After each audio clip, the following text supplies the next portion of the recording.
que a Terra não é redonda? Mas também a Terra não é plana. Nós vamos discutir hoje sobre isso. Eu vou explicar para vocês qual que é o verdadeiro formato da nossa Terra e a maneira mais fácil que a gente tem de compreender essa questão. E para isso, eu trouxe hoje aqui a minha amiga laranja. Peguei uma laranja aqui, desenhei todos os continentes do nosso planeta e vai ajudar para ficar mais didático ainda. A gente pode dizer hoje em dia, o nosso planeta, o mais próximo possível que tem de representá-lo com fidelidade, é uma palavra chamada geóide. O que é um geóide?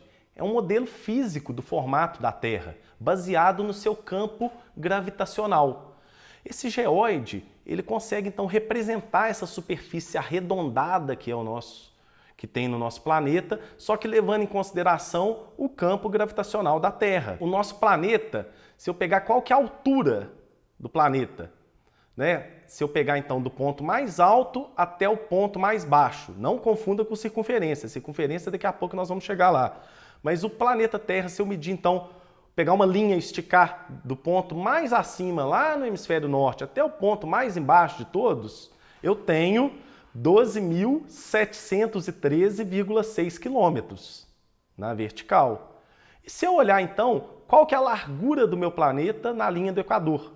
No ponto que ele é mais largo aqui, se eu pegasse uma linha e atravessasse de um ponto no outro, eu tenho o valor de 12.756,2 quilômetros. Isso significa então, pessoal, que o planeta Terra ele é mais gordinho, ele é mais achatado, 46 quilômetros na linha do Equador.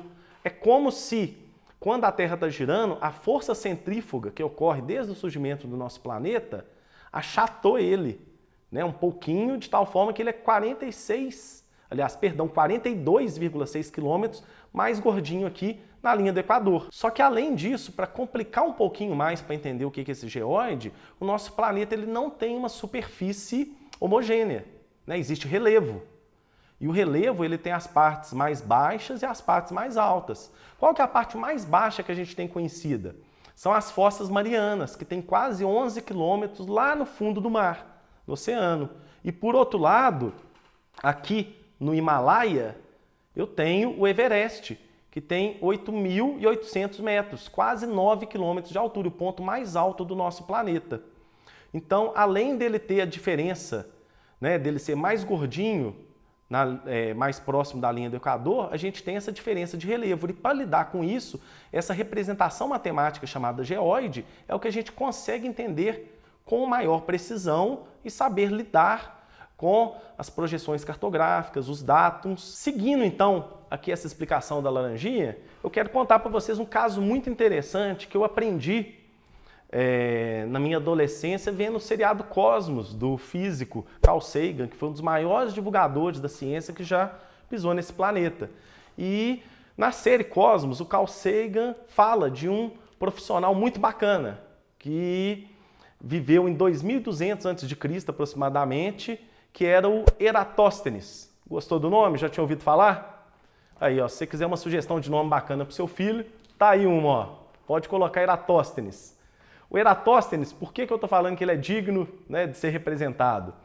Além de ter sido um geógrafo, matemático, ele era uma pessoa super interdisciplinar, ele era bibliotecário-chefe lá na Biblioteca de Alexandria, que foi uma das maiores que já existiu no nosso planeta, e ele é conhecido por ter calculado a circunferência da Terra. É o primeiro relato que a gente tem de uma pessoa que mostrou que a Terra era uma superfície arredondada e ele deu uma dimensão que a gente vai ver que é muito próxima da realidade. E como que foi que o Eratóstenes fez essa proeza? 2.200 anos atrás. Sendo que não tinha Google para ele entrar, porque hoje em dia, se você quiser saber uma circunferência da Terra, entra lá no Google e põe circunferência da Terra, vão aparecer diversas fontes de informação. Você checa a fonte e vê se é fidedigno e beleza. E também não tinha Google Earth, ninguém nunca tinha visto a Terra do espaço. Como que foi que ele teve uma grande sacada? Já existiam suspeitas de esfericidade da Terra, principalmente o Eratóstenes, outras pessoas também que foram mais ou menos contemporâneos dele, como por exemplo Platão, Ptolomeu, diversos outros, eles viam a sombra da Terra durante o eclipse.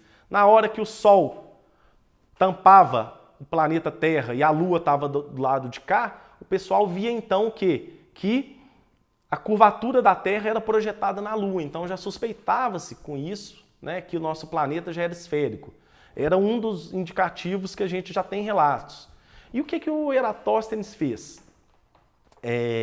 Ele tinha plena ciência do calendário, que a gente utiliza, né, até hoje, dos 365 dias do ano, e nesse calendário nosso, todo dia 21 de junho, né, a gente tem um solstício, que é quando começa o verão no hemisfério norte e o inverno no hemisfério sul.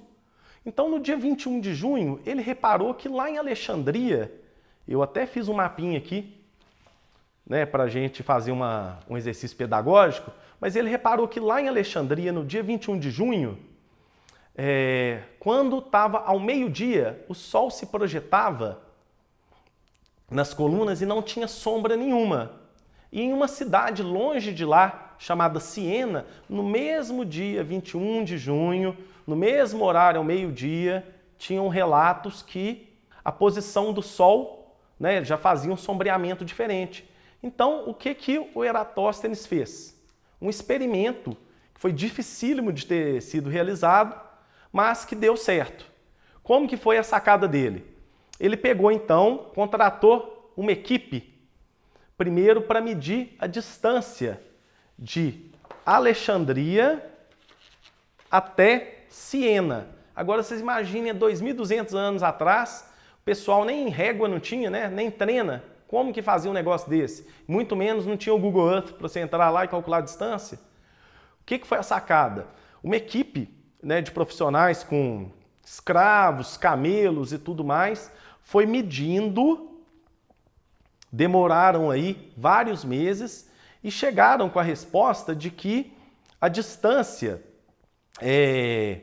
entre Alexandria e Siena era de aproximadamente 925 quilômetros. E aí, a partir do momento, então, que ele tem a distância entre dois pontos, ele pensou, poxa, agora falta eu conseguir calcular qual que é o grau de curvatura do planeta Terra, qual que é o grau de curvatura entre esses dois pontos, que com isso eu consigo estimar o todo. Então me acompanhe aqui agora que nós vamos fazer uma experiência para entender melhor como que ele fez para calcular essa curvatura.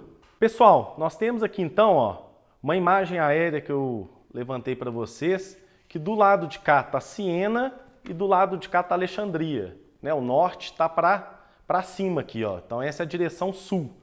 E o que eram os relatos que o Eratóstenes tinha lido alguns registros? Que no dia 21 de junho, o dia então que o Sol estava mais para baixo aqui no hemisfério sul, no nosso solstício, ao meio-dia do dia 21 de junho, aqui em Siena, nada dava sombra, nenhuma pilastra, poste, vareta, nada produzia sombra. E em Alexandria, no mesmo dia 21 de junho, no mesmo horário meio-dia, as coisas produziam sombra. Se a gente for pensar que a Terra fosse plana, o que deveria acontecer? Nos dois lugares ao mesmo dia, ou a gente teria que ter sombra em ambos lugares, ou então, em nenhum dos dois, a presença de sombra. E aí isso levou ele a crer, né, igual aqui a gente está iluminando o lugar, ó, vou tentar fazer uma simulação para vocês perceberem. Se a Terra fosse plana, nós não estamos vendo sombra em nenhum dos dois. Agora, se eu coloco aqui um pouco de curvatura na minha maquete, o que eu percebo aqui, ó? Uma sombra ligeira aparecendo. E essa sombra que foi que o Eratóstenes mediu, e essa sombra tem então um ângulo de inclinação de 7 graus e 12 minutos. E ele projetou então esse grau de inclinação em direção ao centro da Terra e cruzou com o lado de cá, que não tinha, né, nenhuma inclinação. E com isso, ele calculou então uma fatia desses 7 graus, que seria o correspondente, que a gente vai ver agora, a 1/50 da circunferência do nosso planeta. Então ele descobriu essa inclinação de 7 graus e 12 minutos em Alexandria. E com isso, o que o Eratóstenes fez? Se a gente pensar que um círculo, né, ele tem 360 graus, não é isso? E ele viu que essa curvatura era de 7 graus e 12 minutos, o que ele percebeu? Ele usou uma matemática simples e projetou como se fosse uma fatia de pizza indo em direção ao centro da Terra. Essa inclinação, então, de 7 graus aqui. Então é como se eu imaginasse que 360 graus fosse uma pizza completa. E ele pegou e descobriu, então, uma fatia pequena de pizza que tem 7 graus e 12 minutos. Esses 7 graus e 12 minutos tem uma distância de 925 quilômetros. Então, 7 graus e 12 minutos corresponde aproximadamente a uns 50 avos de 360 graus. Ou seja, ele descobriu um pedacinho de 50 do planeta Terra.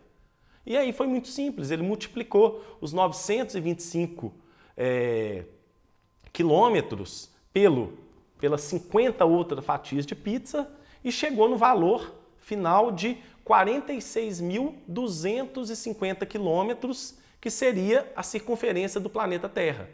Só para vocês terem noção, hoje a circunferência média do nosso planeta, né, na linha do Equador, é de mais ou menos 40.075 quilômetros.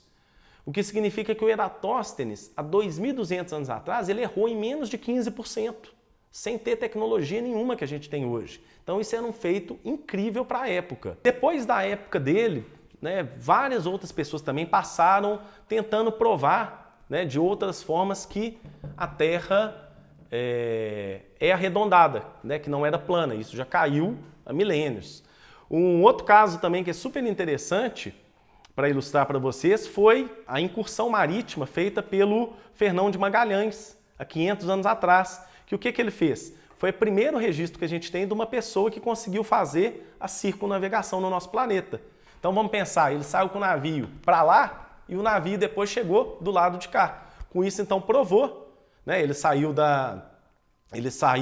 vamos achar aqui, a Europa, desceu, veio para a América, passou no sul da América num lugar chamado Estreito de Magalhães, que é o ponto que a gente tem que divide o Oceano Atlântico do Pacífico. Foi a primeira pessoa a cruzar e relatar, passar por esse lugar. Depois passou pela região da Austrália, Índias, Filipinas. Ele faleceu, foi assassinado em um desses lugares, mas no final conseguiu retornar à Europa. Das 5 embarcações que saíram com 240 homens, as 5 embarcações retornaram com somente 18 tripulantes a bordo, mas trouxeram muitas especiarias, principalmente cravo, canela, e com isso também o Fernão de Magalhães, além de ter provado que o nosso planeta era esférico, também a gente pode considerar que foi o início da globalização. Se pensar que a gente viu que tudo era possível de estar conectado via as grandes navegações. Mas então, pessoal, essa que foi a ideia de mostrar para vocês o que é o geoide e de provar que há mais de 2.200 anos a gente já tem evidências científicas de que o nosso planeta não é plano, né, que era arredondado. E de umas décadas para cá a gente conseguiu mostrar que esse arredondado, na verdade, em vez de ser uma esfera perfeita, ele é mais achatado na linha do Equador e tem essas deformações por causa do relevo, o que faz a gente chamar então de geoide do nosso planeta. Espero que vocês tenham gostado. Um abraço!